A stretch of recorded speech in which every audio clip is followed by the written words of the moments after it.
no one really got my joke that I put out last night on Twitter. I mean, very few people did. Like, I didn't see it. are things looking up for the Red Wings, or are they just happy to see you? Come on now, I think that's pretty funny. God. Sorry, I don't know. Just every time I hear his name. Yeah. Well, he's a very, very quick player. He's got tons of speed. Holy cow. Okay, I have to say this after watching endlessly the Rexall Place ceremonies. Okay. Wait, it just ended. Hang on, it just ended.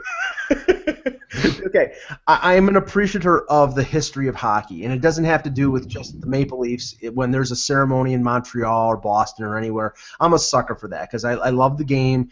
I appreciate the accomplishments of teams and players of a past era or even the era that I grew up watching. So I'm a sucker for that. So that being said, watching the ceremonies last night in Edmonton were akin to what happened with me when I was in grammar school. I was moved from one school to another, to a Catholic school for 7th and 8th grade, and in 8th grade they had a graduation ceremony.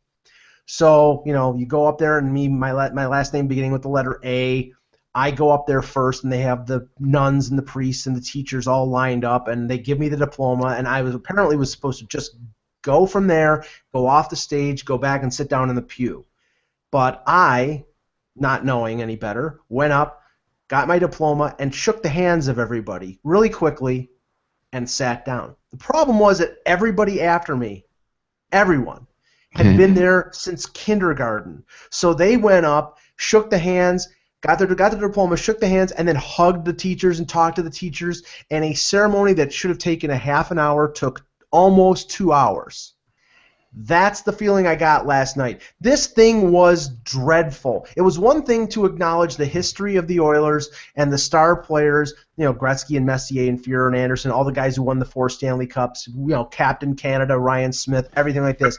But when you're recognizing the stick boy from 1979, or some guy who got called up from Tulsa in 1982 and scored a goal, it's at the point of being obscene. It's just dreadful. I mean, Russ.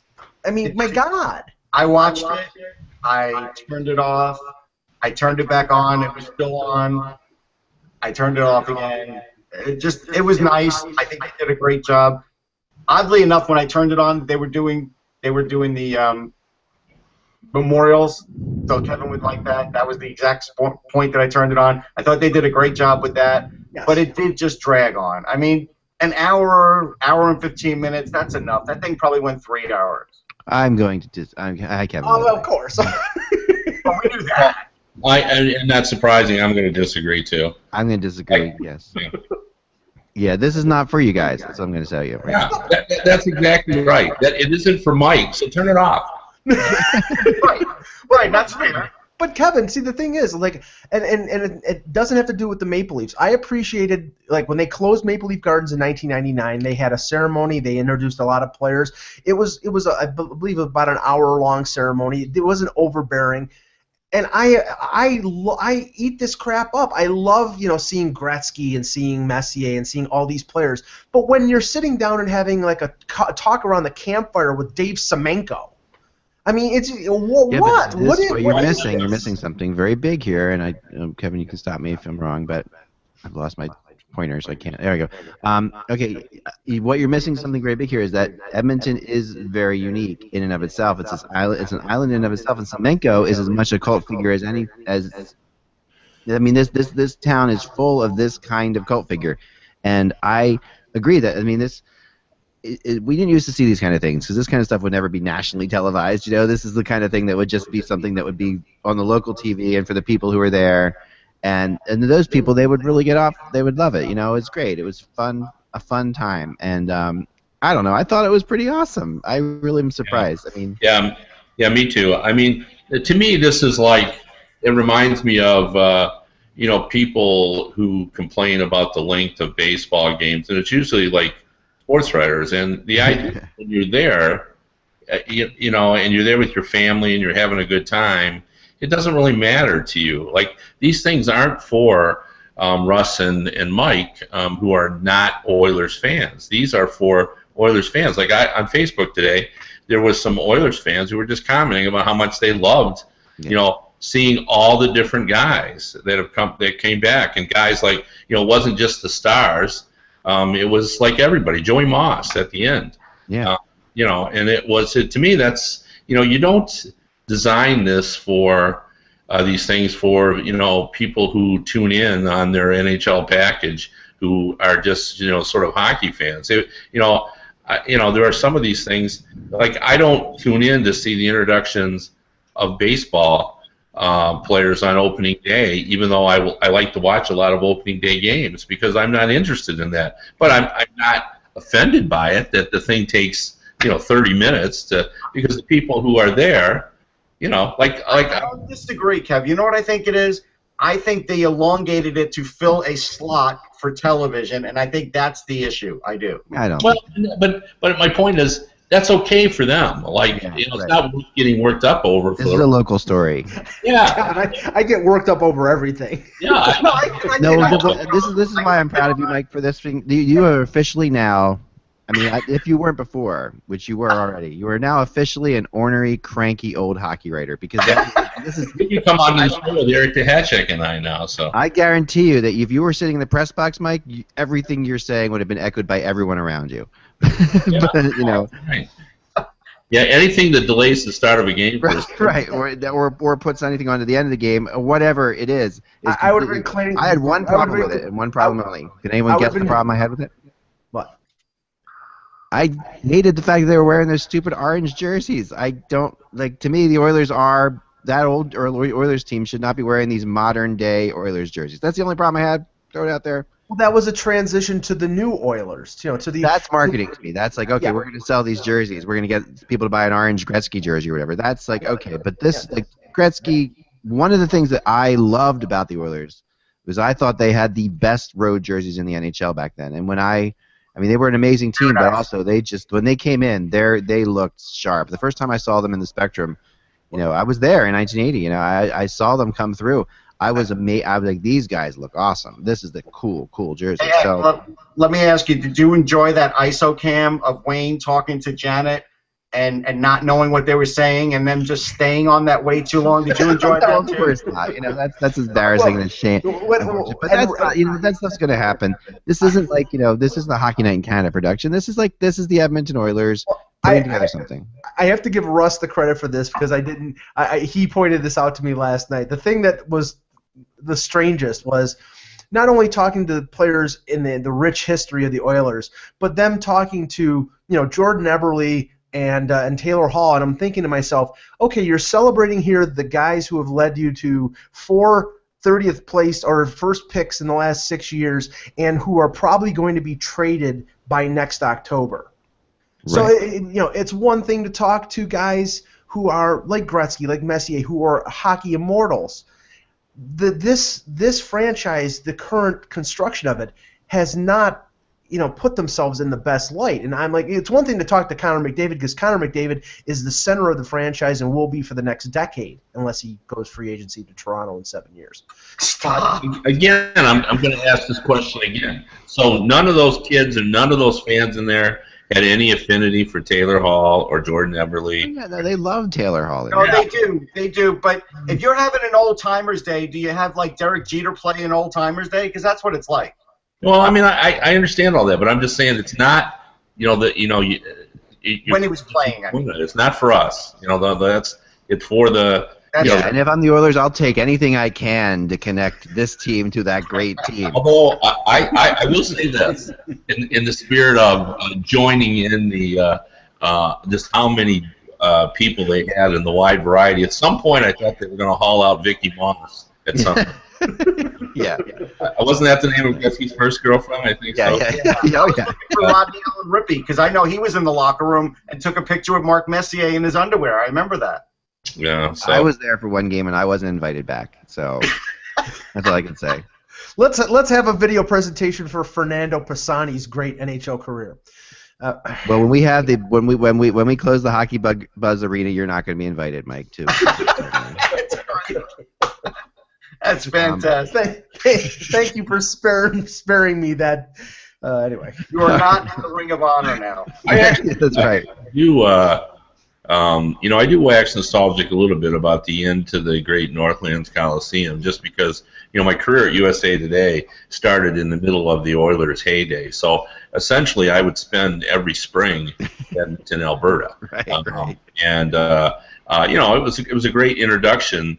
Even though I had covered the NHL a little bit prior to coming to USA Today, but it had been limited to the Detroit Red Wings and one playoff run they made. So I didn't really have a sampling of all the arenas. So for me to start my career by following the Oilers and they were so the NHL just wasn't as big as it is now, and so when you covered the Stanley Cup Final, you were able to get one-on-one interviews. Like I remember vividly, just 4 or 5 or 6 of us just would be gathered around Wayne Gretzky's cubicle, talking to him on a practice day during the Stanley Cup Final. Now, there'd be 200 people and he'd be at the mic, and but it seemed like my recollection is there were like 40 people covering the Stanley Cup Final. 40, 50 people. Yeah. And that may be an exaggeration. There may have been a few more, but it just wasn't as crowded as it is now, and you got to be closer to the players. So I remember, and what I loved more than anything else, and maybe Russ remembers this too. Were you out in Edmonton at all, Russ? I was only for the Heritage Classic, and I only got into Northlands for like one of the practices. I guess was in Northlands, so I was in there for that. Well, one of my great memories is that I loved to make sure that I could was back in my seat for the start of the periods, because when you had the fresh ice, because the Northlands ice was the best ice in the league. So when you had the fresh ice and you had the Oilers, like you knew something was going to happen. I can see that. Yeah, it was just always very exciting. And people have asked me the most exciting goal I've ever seen, and it was Game 7, 87 Stanley Cup Final. The Anderson, Nielsen, Messier group, they were at about Mach 2 or Mach 3 when they hit the blue line on that goal. And it was, that was obviously a game changer in that Game 7. And because of the way the press box is, you sort of overhang and you look down, so you could really see the speed of that goal. And I'm never going to forget that goal. Did you have any instant replay in the press box then, or no? I can't remember, to be honest. I would say yes, but because I don't remember. The one thing it is different though, and just because you brought up replay, and I just said this on another radio show. They were talking about the fact that when did it change with regard to how we view goals? Back in the 80s, and really I think it was sort of symptomatic of the times, and that is we celebrated goals because we had the Oilers. They were scoring 400 goals a year. When you ran to the TV, it was to see what great move somebody had made. And then somewhere along the line in the 90s, we still ran to the television, but ran to see who had made the mistake that led to the goal. Like the coverage of the game changed to the skill level and how wonderful the offensive players were to, okay, what broke down that allowed the offensive players who don't really know what they're doing to get in and score. Right. Because if everyone had done their job, nobody would have scored. Right. Post New Jersey Devils 1995. That was it was in that period. It was in the 1990s, but it always reminded me of the Catholic League CYO football, when the playbooks would always say, if every, at least it did at Wayne St. Mary's, if every man does their job, every play is designed to go for a touchdown. and when I read that, my initial thought as a future journalist was, what it's not telling me is if one guy does his job on defense, nobody's going anywhere. Right. That's pretty. That's good. I mean, my one time in that building was for Game 6 of the Stanley Cup Finals against the Carolina Hurricanes, and and that was my only time in Edmonton, the city itself, which I loved. I mean, one of the coolest things about that. I mean, it was probably one of the more exciting games in Edmonton since I probably was the most exciting game after the Stanley Cup wins, because I mean, when you win Game 6 of the Stanley Cup final, that's basically you're winning your last game at home. I remember that. I remember talking to fans on the way out. I'm like, "Are you happy that yeah, we don't have to win it, but we won our last game at home?" Well, You know? I was in contact last night with our former co-host Ryan Garner, who is an Edmonton resident now and a big Oilers fan, and I just said at the very end, "Thank you very much, Oilers. Thank you very much." Yeah. No. I mean, it was. I'm telling you. I mean, that stadium was amazing.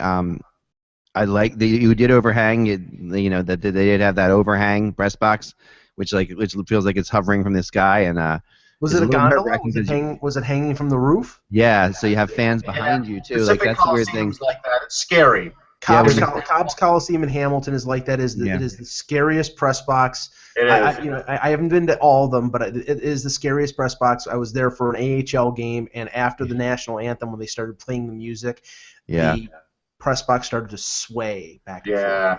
The press box isn't nearly as scary As the walk. as the walk. Yes. That you walk across in a steel cage Yes. with a quarter-inch of steel between you and plummeting 250 feet. Yes. Landing And Kevin, Oh my gosh! Kevin, Yeah, well, it still buckles. You're walking and you feel it's buckling, and you're 60, 70 feet over the upper deck at Cobb's Coliseum. I have a problem with heights, and I just had to look forward. I couldn't look down, otherwise I would have been. Well, I won't name the writer, but a very famous Hall of Fame writer who I was with covering the, I believe it was the Canada Cup, the first time I was there, and we started across, and he basically stopped and crawled back and wouldn't go across and watching from down below, because it is the scariest moment I've ever had. Trying to walk to a press box. Like, I mean, it really is just, it's nuts. Wow, that's something. I mean, I will get started with the show, but I did love my time in Edmonton too, and I thought it was all very cool, and it's like, you know. I get it. I get what you're saying, Mike, but it is not for us. It's not for us. It's not. I guess. This is really for. I mean, and Edmonton fans. I know the way Edmonton fans are. The way Sabres fans are the same way. They would be the same way about this. They are very sentimental. They're in their own little corner of the world there, so they really kind of think that that's their world, you know, and they have. It's always better when you win, though, because I was at the final game at Shea Stadium and the Mets lost, and then while you're still enjoying the ceremony, you're still kind of like, but they lost their last game here. Like, it's the worst feeling. Yeah, that's fair. That's fair. All right, let's get going here. April 7th, Thursday. Lots to discuss. Hello, Hockey World. It's Thursday, April 7th, 2016. I'm Bitterman, Michael Agello. I'm Russ Cohen from Sportsology. Kevin Allen, USA Today. And I'm Eklund, and you're watching the HockeyBuzzCast on HockeyBuzz.com. This is the podcast that comes to you every Monday through Friday at 1 o'clock or so in the afternoon to fill you in on the comings and goings in the hockey world. And let's start right away with that game last night, the Red Wings-Flyers game that you attended, Kevin, and many of our viewers watched intently for sure. We talked a little bit about this earlier, but I thought you had a really interesting take on it. What was your take on this game? Well, I just felt like, I know Flyers fans were disappointed as if their team didn't show up, but I thought that was the best game the Red Wings had played all season. Like, I thought they played at their highest level. Their compete level was very high. There was they gave the Flyers no space in order to move, and I think they forced the Flyers to be uncomfortable to the point where they committed turnovers, and I just thought they played at a very high level. And I mean, that's always the great debate when you watch a game: is one team not playing as well as it can, or is that being caused by the other team playing better than it seems capable of? And that's what I felt like. I thought that the Red Wings showed that the streak was important to them. Howard was sharp. And defensively, that's not a blue ribbon panel defense. Right. And they stepped up and played hard. I mean, Quincy played hard. Cronwell played like a Cronwell of old. They were very impressive. And the speed, I mean, obviously everyone knows the Red Wings are fast. But I thought they utilized that speed at the right times in that game as well. But I didn't see it as an indictment of that the Flyers are in the verge of collapse. It just seemed to me that they played a team playing very, very, very well. Well, it's funny because did a good job of video work though, because Athanasu was very effective against the Flyers here in Philly with that speed, and they made sure they had him out there early, and he stung them early with that shorthanded goal, and that was a terrific goal. And that kid is fast, and he could score. He's a kid that's really improved so much in the last 2 years. But also Glendening really played a great game. He did like I thought he might. And even though Datsuk didn't score, he had one bad play, but mainly a lot of good plays, controlling the puck. Like, I just think the right guys stepped up, and Larkin did everything. Like, he was beating guys to the puck. He hit a crossbar or two, but he was flying out there, and that did cause problems for the Flyers. And let's face it, Jacob Voracek is not the same right now. He is probably at 70%. I think that's a fair assessment, and they did target him. They did go after him, and Pierre McGuire made a good point of that in the broadcast, and they were absolutely taking runs at him. The first they draw the penalty in the beginning of the game there off of him, and that was a terrible play on the shorthanded goal. That's not an injury there. That's just a terrible play. He's up against the boards there. You can't just expect that puck's going to land firmly on your stick. You got to get up against the boards and stop that wrap around it. And he just, and the Flyers, a lot of people were getting on Gossibier for the first turnover in the game, for the first goal, and he did throw the puck out in front of the net. But when you looked at it on the replay, he actually was kind of being hooked around at the time he was passing it. I believe that was a shot that was intended to go behind the net, and because of the way his body was hooked as he was throwing it, it changed the trajectory of the shot that he took.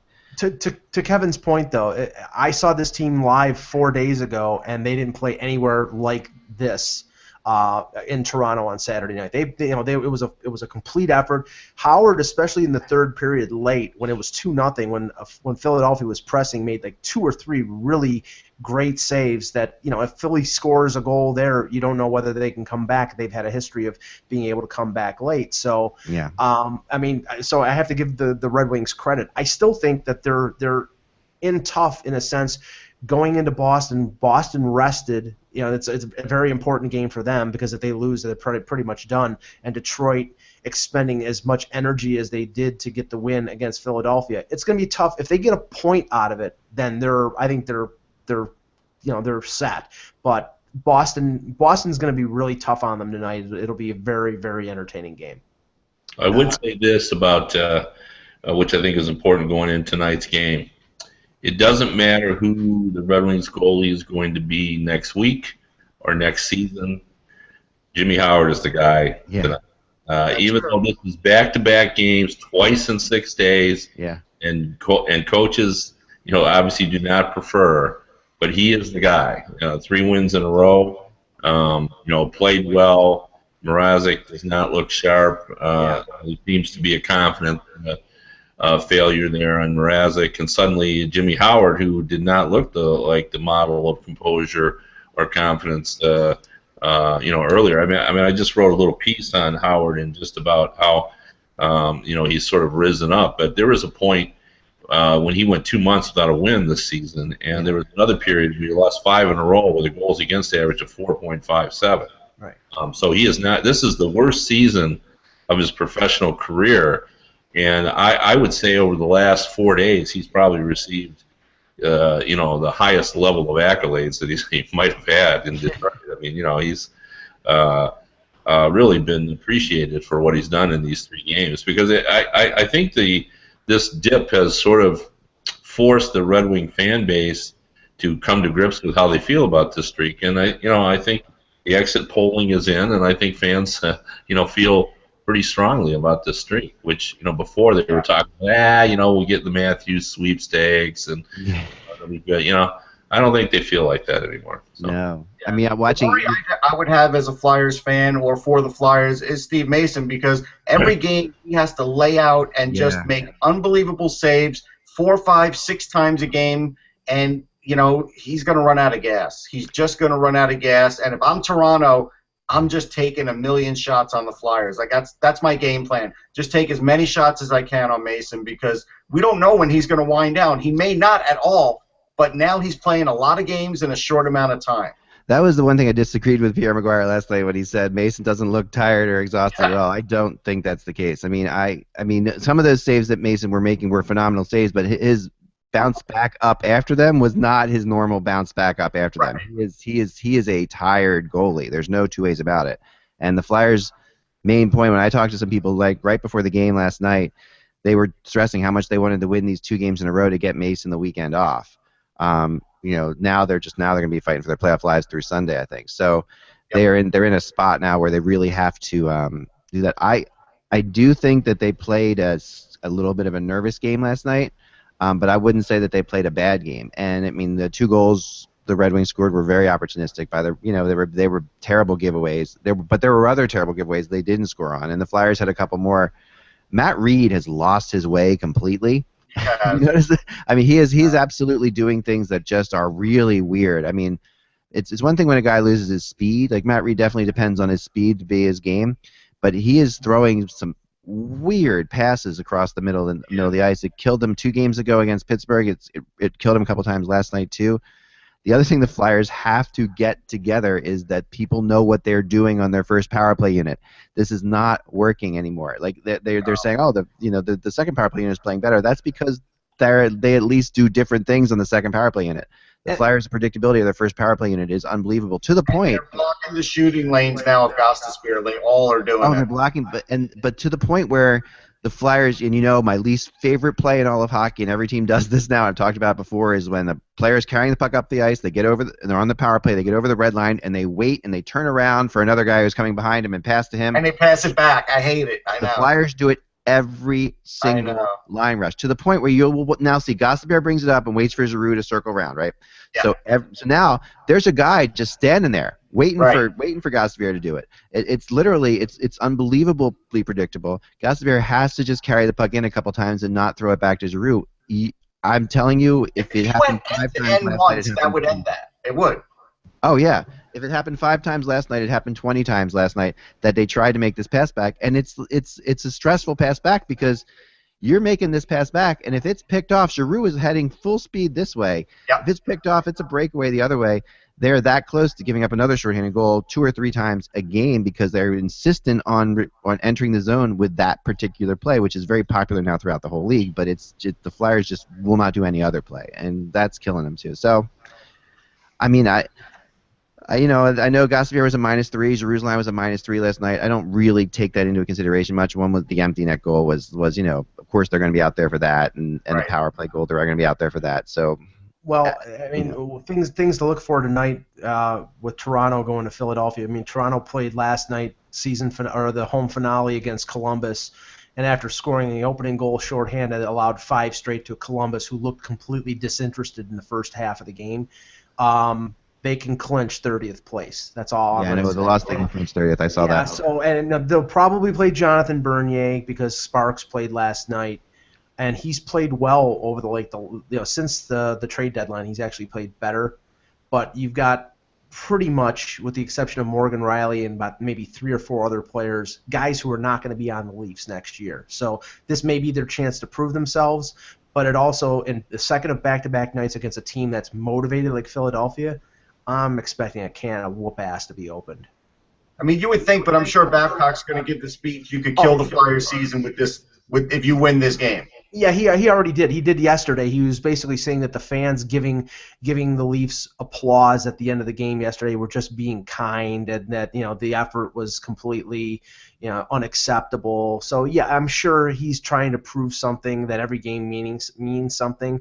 But I think if you ask probably 95% of the Leaf fan base, and probably secretly some of the people in the Leaf organization, they hope they lose tonight, because then they get what they've been aiming for the entire year, which is a 20% chance at Austin Matthews, a guarantee of picking no lower than 4th, and that player can be one of a few centerpieces for this organization going forward. There's no benefit for them to win, but they can't take that point of view. They have to just go out and play. But I think a lot of people just don't want them to win. Yeah, this is a real gut check game for the Flyers tonight for sure. You know, I do expect.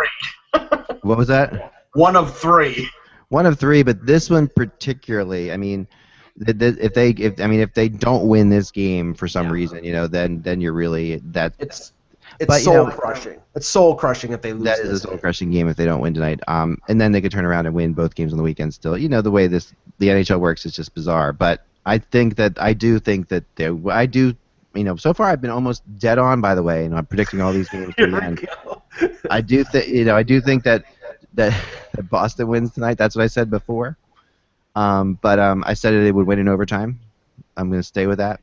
Although watching the game last night, I would if I could, I would change that pick because I honestly felt like the difference was, and I said this to Kevin before, watching Boston play against Carolina, which was the same amount of games towards the end of the season as last night was with Detroit and the Flyers, should have been the same amount of craziness because they're in the same spot. They should have had the same impetus, and the Red Wings had so much more emotion last night than the Bruins had against Carolina. I think that'll change tonight for the Bruins, though. Well, it has to. I mean, it has to, and you know, I'm sure you will see it, but. I think that right now the Red Wings, that the confidence and having the one team that has a goalie that they believe in right now is Detroit. Like really, Boston. I mean, Rask played well against Carolina, but you know he's had his moments. For me, Howard, you see him a lot. You see him play a lot more often than I do, Kevin. But when he's playing his best, at least from the limited time I've seen him, is when he's out on the top of his crease and picking up. He's one of the better goalies in the league at picking up shots through traffic. I always felt.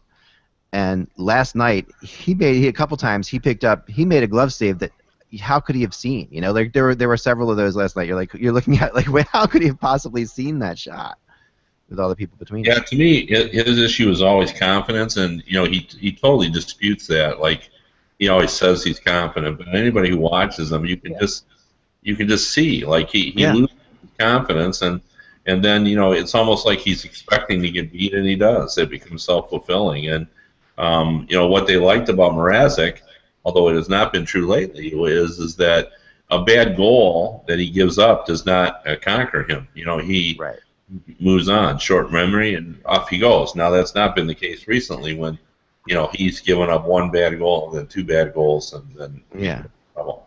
One last thing. I mean, I picked up on this late last night.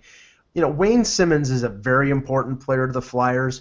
But he's got to stop this crap that he's doing. Like there was a scrum with I think 3 minutes left to go, and he rips off Abdelkader's helmet and gets the extra minor in the situations where you know a goal is has ramifications to end your season. He's got to curb that because it's a complete lack of discipline. And with a talented player like him, you can't do stuff like that. But in his last 3 games, he's been out of control that way. He has. Yeah, he has.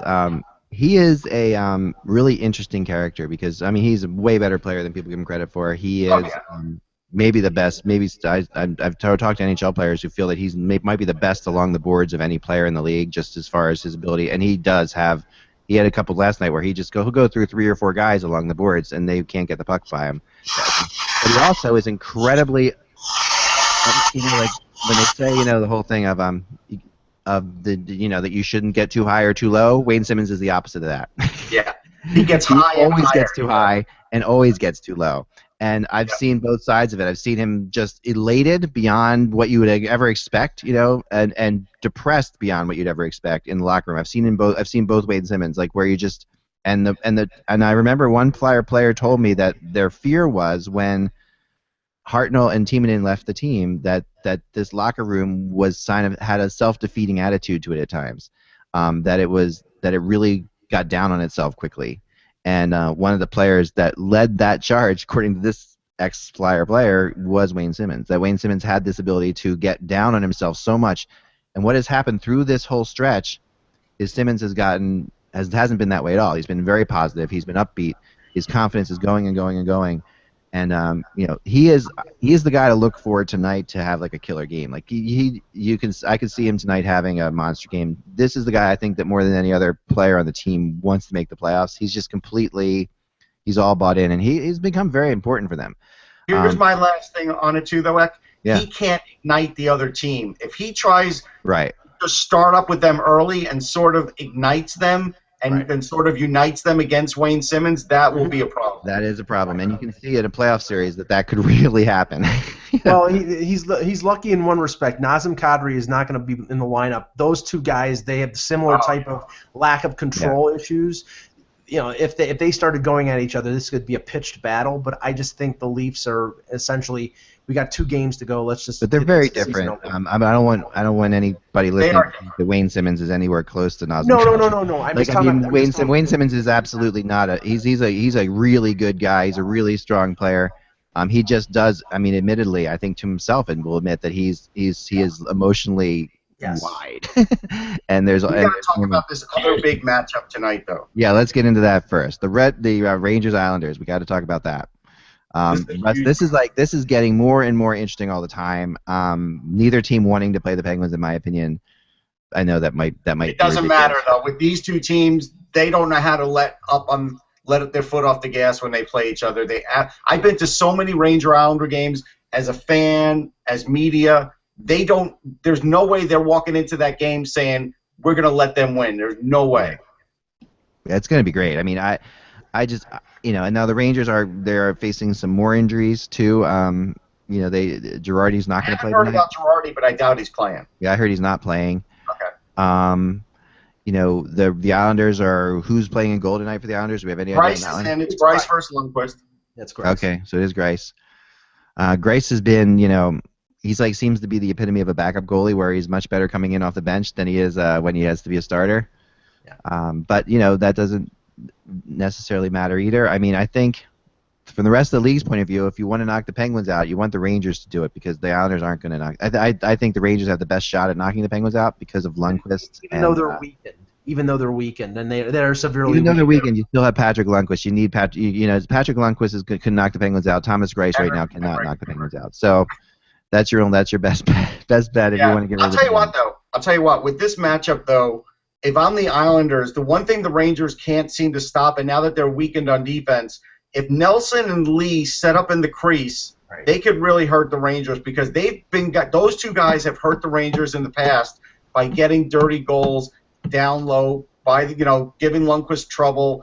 If they do that, and they've been abandoning that earlier in the season, and then they've been up and down with it. Last game, they seem to get that back. If they do that, they're going to cause some problems. But as Dan said on one of the shows earlier this week, I mean, Anders Lee has been a shadow of his former self. Based on last year, he scored over 20 goals, and he's dramatically underachieved this year. So I mean, you need Opposo, you need Nelson, you need the big wingers to go to the front I've of the. seen guys step up in these Ranger Islander games that you would never expect. Yeah. Sure. Yeah. Cal Clutterbuck could be a determining factor. Well, that could be. Clutterbuck is a guy that actually, if he does it right, could actually get the momentum really behind the Islanders if he does it right, because Tanner Glass had that dirty hit last game. He's probably been told, watch it, because probably your next one you're going to get suspended. And so I don't know if he's going to go all out. And Clutterbuck might be able to take advantage of that. A suspension might be the best thing for the Rangers. I know, right? What are your thoughts on this one, Kev?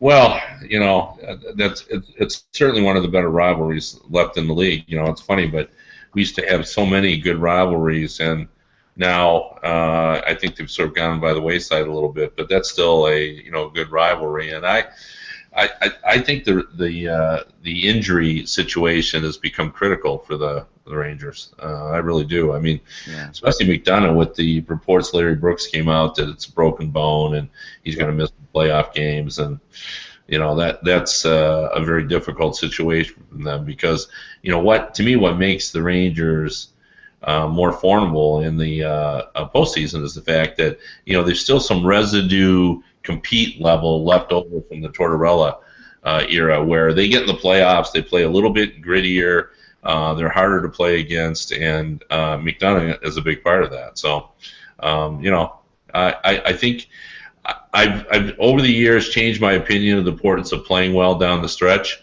because I've seen it work both ways. I've seen teams play poorly and suddenly turn it on for the postseason. I've seen teams that were playing great down the postseason, and then so I don't think all that matters, but I do think you have to sort of have a confidence about you that comes from being healthy and feeling good. And I'm not sure the Rangers are there right now. There's two, they have two guys that are, and it's funny because probably the best bargain offensively in the NHL is Matt Zuccarello. He is the Rangers' best player. Nobody would have thought that when they signed him. I certainly didn't think that when they signed him. I thought he would be a complimentary player. It's absolutely unbelievable what this guy's turned himself into, and especially since last year with the head injury. I mean, it's really a remarkable season for him. But the other thing is Derek Stepan is those two guys, when it gets near the playoffs, they definitely ramp it up. Other guys, yeah, they're still stuck in the mud. Kevin's right about that. I mean, even Eric Stahl, I watched him miss the net the other day. It was like, he's not in the flow of that team. Chris Kreider stepped it up. He needs to sort of do that too. This game will probably go into overtime. That's really what I think will happen. Russ, wouldn't you say your impression of the Islanders is that they've underachieved? Like I thought they would. I thought they would be better this season, to be honest with you. I did too. And the loss of Hamonic, I mean, depending on how long it is, I mean, right.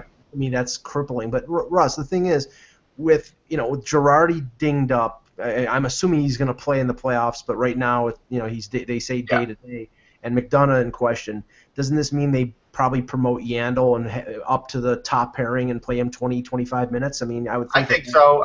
I think at this point you have to get your money's worth out of him. I think you got to. I got to tell you, I give Keith Yandel a lot of credit. Last game he played with a lot of emotion. Brian Boyle really sheepishly pushed Girardi into the boards when he was off balance and sort of tried to skate away like it was like an accident. Yeah. And Yandel was all over him, and Yandel wanted to really try and beat the heck out of him. And the refs got in the way, which was a good thing. But that was the first time I'd seen that much of emotion out of Keith Yandel, and so that could be playing in the Rangers' favor if they play him on the top power play, and they keep him there. That could be a good thing, but, we'll see what they do with him. Dan Boyle will now get back into action whether they wanted to rest him or not, and we'll see how that works out. Yeah. I just think it's going to be. I think it's going to be a great game. I agree. Zuccarello, he's the key. He is the key to me in this game. The other key is that the Rangers have shown, I mean, even though they have injuries, this team has really shown a lot of guts in these kind of games over the last couple of years. I mean, this team, has gone to the conference finals. It's gone to the Stanley Cup finals. It has won more series than it's lost, in the last couple of years in the playoffs. They really have, they have a tendency to pick up situations like this and run with them. Now, missing the defense hurts, but it might not hurt as much against this Islanders team as it will against, like, the Penguins, for example. But more than likely, this is a Lundqvist game too. Like, this is when Lundqvist comes in and just he has those moments, Russ. There, he just like completely decides that he's going to win this game, and this could be a 1-0 game. I could see that. I could see, we've seen this in the past where the Rangers in this Ranger Capitals series where the Rangers were just nothing but Lundqvist, where they would still manage to win. But this defense is definitely the weakest defense they've gone to the playoffs with in quite some time. And for the playoffs, I agree. But for this particular game, this Islanders offense is not exactly killer right now. They, besides if you can shut down Tavares, and Poso is the next best thing they've got, and he's okay, but he's not deadly. This is a tough game, it's going to be. I think it's going to be a blast, and it's interesting, Kevin, that you bring up the whole playing down the stretch thing and whether that's good or bad, because I've been working on a blog about that, and I did some research into the because I was thinking about the other day we talked about how I think this Flyer season could come down to Sunday. It could come down to the final game of the season again. It could come down to a shootout again or something like that, where you end up in a spot like we were in 2010. And I looked back at the 2010 team to see how that team did down the stretch, just out of curiosity, because that team went on to go to the Stanley Cup Finals. Yeah. Well, Ken Allen always points out, he always talks about this, and he points out in the last two Red Wings Stanley Cups, one team was a disaster down the stretch and one team was playing really, really well. Yeah, I don't think there's any, because that team, first of all, that 2010 team that went to the Stanley Cup Finals against Chicago finished with 88 points. I mean, that's interesting because all these teams are already past 88 points. And but beyond that, they lost 8 of their last 11 games. And the crazy, and they including like a crushing right at the end of the season, home and home with Atlanta. With the Atlanta Thrashers, that when they needed to win, they needed wins to make the playoffs. They lost a home and home to Atlanta. They got blown out by Ottawa, like who at that point wasn't. That was crazy. And then they lost to the Rangers, if you remember, 2 days before that shootout win. They that was a home and home. They lost in New York.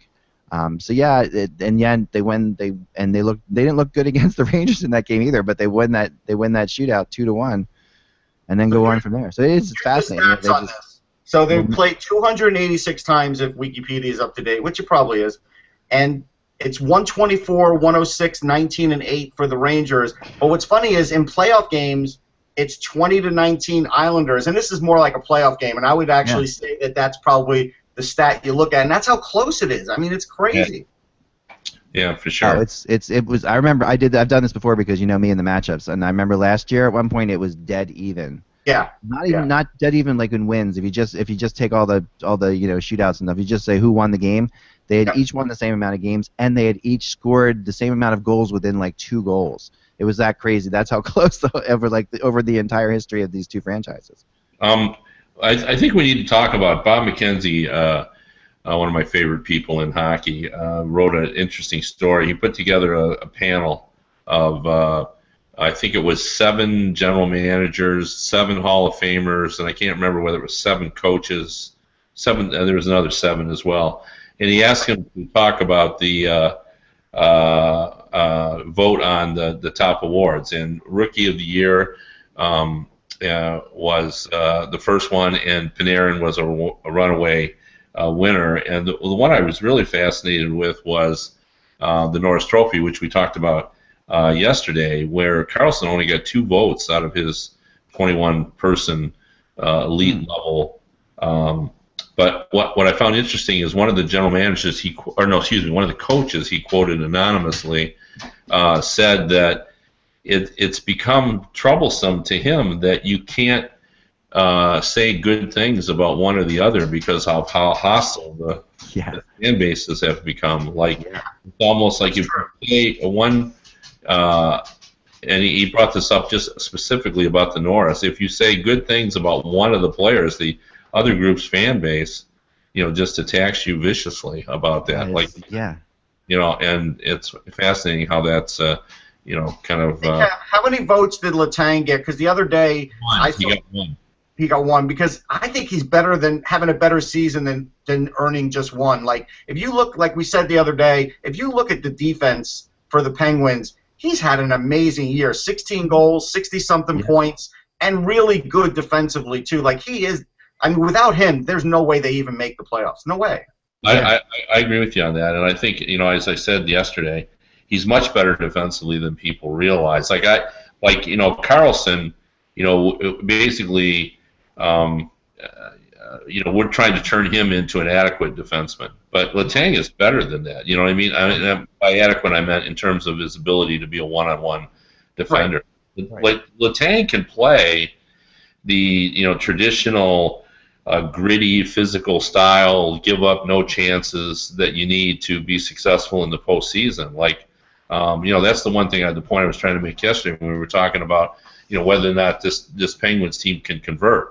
The Penguins that won their Stanley Cup in 2009, they were able to convert, and they actually had kind of a grittier group. They had Scuderi, they had Orpik, and they had Letang. And I'm not sure this group, maybe it does, but the only guy we know for sure is Letang, in my opinion. He's a very annoying defenseman to play against. I mean, he's more annoying than Doughty or Karlsson put together. I mean, he really. Well, I wouldn't say Doughty. I mean, maybe not Doughty, but I don't see Doughty enough. But all I can say is, he's a. I don't know what cheap shot. What I mean by that is when players talk about Letang, they talk about a lot of stick work and stuff like that, like a lot of. Well, I think the interesting debate with the Norris right now is, I mean, obviously it's who's going to win, Doughty or Karlsson, but who's the third going to be? I mean, not only Letang, but I've heard Brent Burns' name mentioned. He scored over 20 goals, but again, he's in that Karlsson category where defensively he's more of a Sergei Gonchar type of rover type of point forward, not a strict defenseman, and that's why I have problems with nominating him, because you're taking one aspect, 50% of what a defenseman is, completely out of the equation, and that's why I have a problem with him and Karlsson in some instances. Yeah, I think Burns is probably the 4th guy on that list. I do. Burns will get a chance to raise the Stanley Cup this year, so it's okay. Well, I recommend you read McKenzie's story because it has a lot of kernels in it. And one of the things that I took away too, and Bob expressed his surprise because he was actually stunned to discover that no defenseman on a non-playoff team has ever won the Norris. Wow, interesting. That is really interesting. That is really fascinating. There's something I brought up yesterday right after the show that I wanted to end with here too, and it's right along the lines of what you're saying, Kev. I don't know if they get into this. By the way, Kev, could you tilt your camera down a little bit? Is this? I think we may have, for the first time in history, a guy who's worthy of Coach of the Year who might get fired at the end of the year. And I say that in terms of the fact that I think Ken Hitchcock could easily be argued the Coach of the Year. I mean, the Blues have the second most lost games for injuries to any team behind Montreal Canadiens. The Blues could finish up first in the conference, or not first in the first in the division. They could end up first in the Central Division, what arguably some people say is the best division in hockey. Despite that, and yet if Hitchcock goes out in the first round, he could be fired. Sure. And it's pretty crazy. I mean, I know the voting happens before that, but I think that, I'm surprised there isn't more talk about Hitchcock for Coach of the Year. It's almost like one of those assumed things. I mean, him and, to an extent, Boudreau too, who've like actually overcome a lot this year. I mean, Boudreau, at times, we were talking about how he was going to, and both of them are in the same boat where they've had incredible years but could be out. They could really.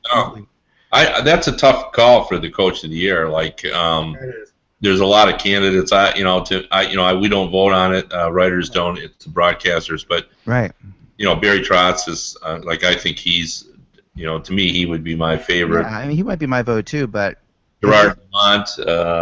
Lindy Ruff in Dallas, and John Hines. Yeah. John Hines, definitely. But you got to remember the players that St. Louis missed this year. I mean, they really were without top players for long stretches of time. And yeah, I mean, it's any one of those is a good call. I mean, the Coach of the Year is always the hardest thing to pick. Well, I mean, this is the one thing I would say about in support of Hines. Their offense is brutal. It's Sabre-esque from last. Yes. And somehow he had that team in contention, and he sort of continued the Devils' long-standing tradition of being a terrific defensive team. And it's not like I like Larson, but I don't see an A-plus defenseman in that group. No, that's really true. And Not yet. They may have a kid in the minors that is, but not currently up with them. And I gave Ray Shero a lot of credit for his first year in New Jersey for GM of the year. When you go out and you pick up a guy like Lee Stempniak on a tryout contract, and he ends up justifyingly being on the first line, and then you essentially getting back the draft picks that you traded to get Kyle Palmieri from Anaheim, you got back the same draft picks essentially for Stempniak. That's a genius move, and it was a great move for Shero. Yeah, I got two small things, Zach. I mean, the one small thing is it does turn out that under-17 team is the team that's going to play in the under-18s for Russia with a new coach. That's kind of rough. I feel for those kids. That'll be a developing story, though, because of the drug and everything else. That could affect the draft, too, because a kid named German Rupstov was supposed to be on that team, and he's not. He's been scouted in, the junior A's and stuff, and was expected to be a first-rounder, but now if you're a GM, you're going to ask a lot of questions in the interviews, I'm sure. Yeah. But Sergachev, the top 10 pick from Windsor, the defenseman, he's going to play on that team. So yeah. That team's he's clean because he's in the CHL. So you got that, and then Jonathan Drouin. Yeah. This is a great story simply because I remember saying a bunch of times, I could still see him being with this team and playing with this team, and a lot of people in the media said he's never going to play for Tampa again. I don't see him playing for Tampa again. And all that, and just hockey could be weird, and of course it's injuries and other things that have happened. And at the end of the day, he is going to be on the second line today with Nemestikov and with Killorn. And you know what? That's really good for that kid, and it's good for the organization. It's good that nothing happened. Actually, it is.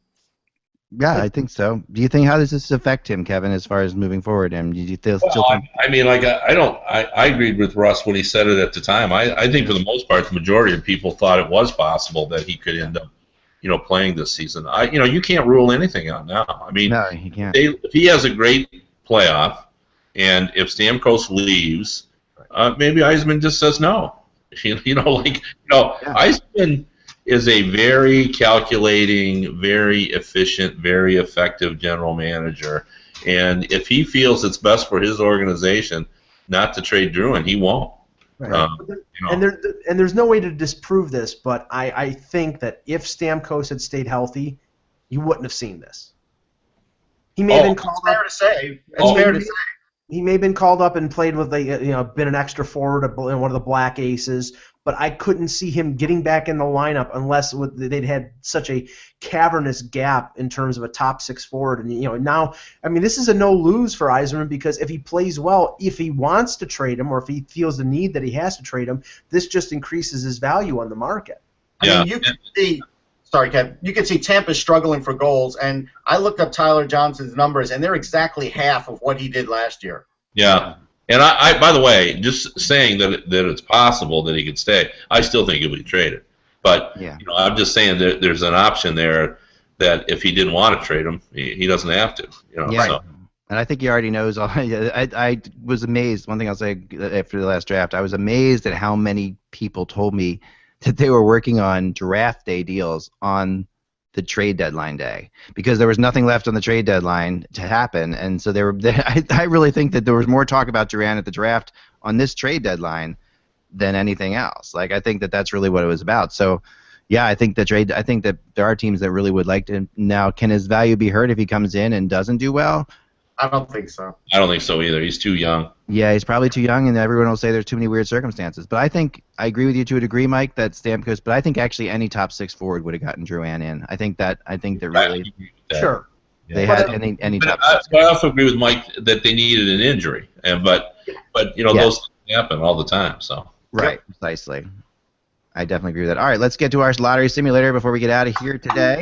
Yeah, and look who's at the top of that list right now, folks. Officially, and maybe never. They might be able to write them in pen soon in that spot. But we'll see for sure. All right, I am so sorry. I'm one of those days where my cursor is vanishing from me, and I can't pick the winner. Here we go. Got it. Here we go. Ready? Picking a winner. We have the Vancouver Canucks. That would be a good one. I would like this. I like Austin Matthews in Vancouver. I could totally see that. Right. The rest of Canada would hate it. No, they wouldn't. No. No. Well, there is a degree that the Vancouver Canucks are the bastard child of Western Canada, where the Ottawa Senators are the bastard child of Eastern Canada. But I think the Canucks are in the perfect spot for. A lot of young talent there. That would really. Yeah, and he's coming in with the other young talent and still some aging veterans that could help him along the way. This is not a bad spot for him to be in, as far as his personal growth goes. Next up, we have the Arizona Coyotes. Now, wouldn't that be perfect for Arizona? They fall one pick short of Austin Matthews. No, they would try to trade for him, and they wouldn't be able to. They definitely would try and trade. Yeah, they would try to, but they wouldn't be able to. And followed by the Edmonton Oilers. Oh, jeez. And there is Toronto getting the... by the way, the best situation, and I wrote a column on this, but I don't know that we talked about it because I don't think I was on at that point. There's no the only way that they would attempt to trade for Austin Matthews is if they get up and win in the lottery pick, because then they would try to package. And Ekman-Larsson, apparently there's some fans that had suggested, or maybe media members, but the Ekman-Larsson thing was, I was told by a very important member of the Coyotes that's absurd. That's absurd. He's their future captain. He's young. He's a superstar. They're just not going to trade him. But if they could get up into the second or third range, then they would try to do something. Now, the more likely scenario is to try to get to 4 to get Tkachuk. I mean, what's lost is, and this is a lot more practical, is, Tkachuk was one of the 3 most popular players, and I'm talking about Keith Tkachuk, in Coyotes history. Right. And from a marketing standpoint, if they could get his son, who plays like him and could have the same level of impact, that would help them marketing-wise. So, could they get from 7 to 4? To me, that's a lot easier than going from anywhere to 1. Well, it's funny, Kev. Oh, sorry, you weren't on the show, but Mike and I talked about this. I looked it up, and Matthew Tkachuk is actually doing better than Keith was at this point in his career. Now, Keith was such a big, imposing guy in the old NHL that I think he got a lot of goals that way, where Matthew's going to get more points and less goals than Keith. But he has a chance to actually get more points than Keith for his career if things work out for him. Yeah, but I think that's a realistic possibility. Yeah, and looking at the situation through the Toronto spectrum, if they finish 30th, the lowest they can pick is 4th, and if it goes according to Hoyle, where it's Matthews and the two Finns, I have no doubt that Mark Hunter, who's associated with the London Knights, and Mitch Marner playing with Matthew Tkachuk, would take Matthew Tkachuk number 4. Yeah. So I mean, to me, it's a no lose for the Leafs getting one of those 3 top players or getting Tkachuk. I think Tkachuk is going to be a very good NHL player, and if he's playing in London for another year or two, that just keeps him within the Leafs sphere of influence. Well, there you go. There you have it. And we could very well see that after tonight, because on the other game tonight that I wanted to talk about, we didn't get to talk about it at all. Anaheim, LA. Sleeper game is the Anaheim LA game, which is, and to tell you what to watch about this, okay? It's on late. It's on late. It does mean something as far as who finishes in first place over there for sure, which does matter a lot because neither of these teams want to play the future Stanley Cup champion San Jose Sharks in the first round. I think that what's happening here is if you go back in the history of the last 8 times these teams have played, Anaheim and LA, Anaheim has won 7 of them. So we're looking at there's 7 of 9, 7-1-1 in those 9 games. So this is the 10th game. So tonight, you can sit there and say LA can turn it on all they want to, but Anaheim has definitely had their number, in the regular season. I somehow think that San Jose would rather play Anaheim than LA. Actually, that's not true. Anaheim, they've had a better record. And no. I honestly, knowing some people in San Jose, I think they really, that whole, losing after being up 3-0, they would love a shot at LA. I don't think LA wants anything to do with San Jose, to be honest. But Anaheim's the same thing. So that's a great game to watch later, too. So it's a heck of a night tonight. We're going to know a lot more about the playoffs come tomorrow, folks. We will see you then. And there's only one game tomorrow night. And it's funny, there's only one game before this crazy Saturday schedule, which is just going to be, worth staying in all day and watching hockey. So. By the way, the Sharks are 13-1. You may want to, work on that. Oh, I've already placed my whole house on that. I know that this is happening. Okay. And it's still happening, by the way. As of today, still the matchups are the same. You can stay at my house when you no longer have a house. Okay. Remember that the buzz is just hockey. You heard it here.